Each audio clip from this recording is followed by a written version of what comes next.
So many of us are still reeling from the assassination of Charlie Kirk.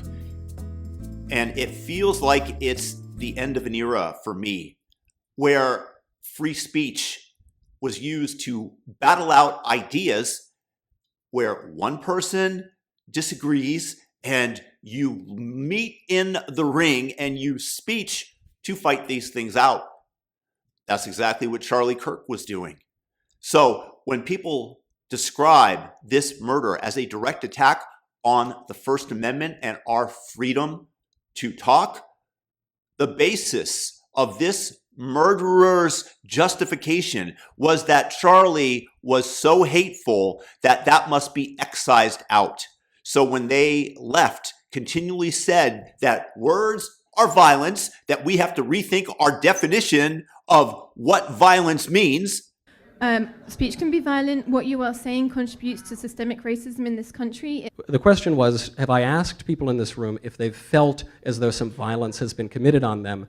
No, I haven't asked, because no violence has been committed on you. Because violence is not a subjective feeling. Violence is an objective fact. And I think that you need to look up violence in the dictionary and expand your idea of violence. Then we have to take them at their word that they now feel justified in murdering somebody for their thoughts, for their speech, and that includes you. If you dare to hold a heterodox view to them, what is preventing them from behaving in the same way towards you? Because your speech can be construed as violence for merely disagreeing with the anointed ones. Those who do not bend the knee to them must pay the ultimate price because their actions are hateful. If you say that I don't think that men can become women, that for some people is injurious because they have a very low threshold for what they consider to be aggravating, and thus it is incumbent upon them to excise this hatred from society, exactly as they did with Charlie Kirk. And this was unimaginable before, but now not even somebody who's a politician is assassinated for his thoughts. And this is exactly what the Democrats have fomented, because I've been in arguments on Facebook about where the political violence is coming from. And they're saying, well, I'll give you this one, but you got to give me this one. No, I don't, because the Democrats in 2020 went out and encouraged riots. I just don't even know why there aren't uprisings all over the country, and maybe there will be. People need to start taking to the streets. This is a dictator. You know, there needs to be unrest in the streets for as long as there's unrest in our lives. Enemies of the state.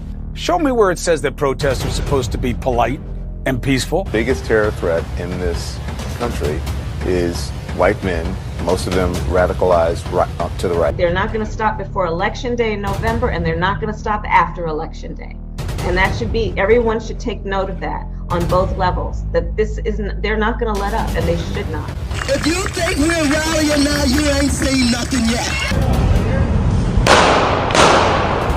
Then you had Kamala Harris bailing out rioters. And these weren't people just sitting idly by and watching. No.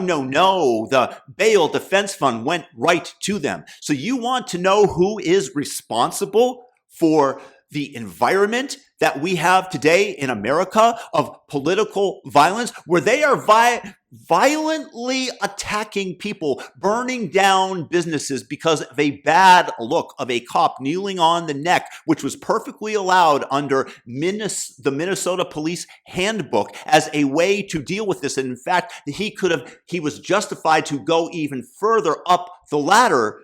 But because it looked so bad from a man who likely died of a fentanyl overdose and asked to be put on the ground, they encouraged the destruction, and you just saw the video of them encouraging, of the nation in order to remove Trump from office. It was a color revolution. These people have set the stage for this to take place as they continually demonize via stochastic terrorism, continually calling conservatives, Donald Trump, fascists, and Nazis. Let me ask you tonight, do you think Donald Trump is a fascist? Yes, I do. This is what kicking the shit out of fascism looks like. Try to prevent the spread of the lawlessness and the fascist chaos that's been unleashed against us. And it only has to reach a few unwell minds. When you lionize Luigi Mangione and you as Democrat politicians, and I'm talking about Chuck Schumer, Hakeem Jeffries, Joe Biden, Kamala Harris, never ever condemned the murder of Brian Thompson, the healthcare CEO shot in the back in New York City, then you are directly responsible for what we face in the United States today. So don't try to both sides this. It comes from one side, the hatred, the animosity. The ramp up comes from one side. And why? Because you are able to portray and convince people that they are being oppressed. And when you are oppressed, you are righteous in smiting those who are oppressing you.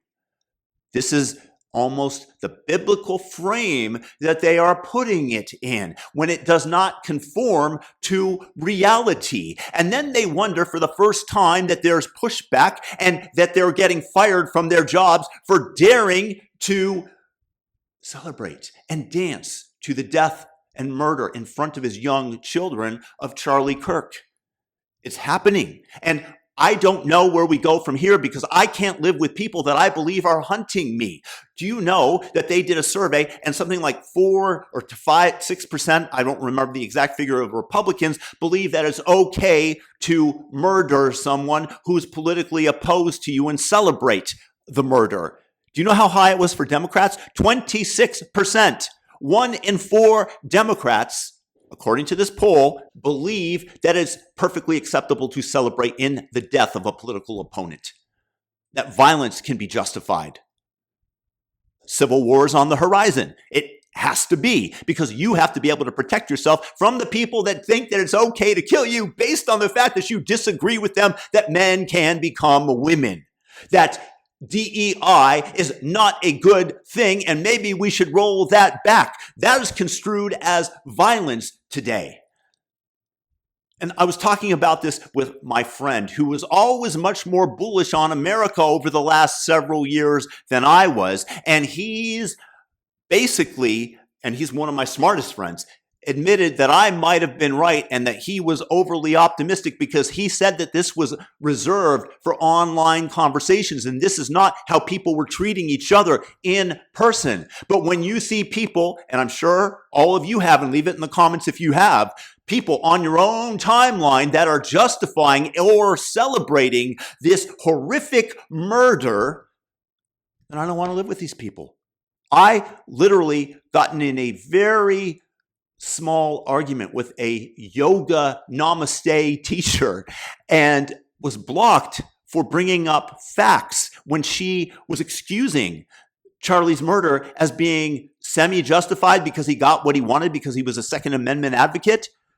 Honestly, I would not want to take a yoga class from this person. I would not want my resources going to her because I would feel uncomfortable. Her talking about peace, love, and understanding in class to concentrate on your breathing and being in the present moment, knowing that she has this hatred in her heart. Where do we go? How do we deal with people that are calling like destiny for the political death of conservatives, that they need to fear being killed because Donald Trump is president? So don't vote for Donald Trump and then you'll be okay. This is terrorism. This is threatening people and using violence to achieve a political aim. That's exactly what it is. And I don't care if he skirted the law or not. This is what's going on in the United States, and I am deeply saddened by it, and I want to know what you guys think that we can do, because I don't have a great answer for you, because none of these people are going to respond to facts well, because it creates such cognitive dissonance in their mind that they will lash out at you, that they, and many of you have probably experienced this, they will call you an evil person or a bad person or saying that you don't understand, or you are cherry picking a clip that makes Charlie Kirk look good when all they do is out of 4,000 hours try to cherry pick something and take it out of context in order to demonize him to justify the murder. So where do we go from here? That's my question for you guys. And I have a hard time being bullish because once the woke mind virus has infected somebody, I don't know how psychologically you get them to admit that they were wrong.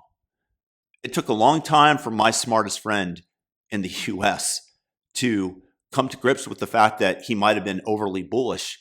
And he's very scientifically oriented and tries to see things accurately because his livelihood depends on it. How do you deal with these people that are so emotionally stunted and disjointed that they just merely attack you when you point out the truth and the obvious? Leave your thoughts in the comment section because I really want to know.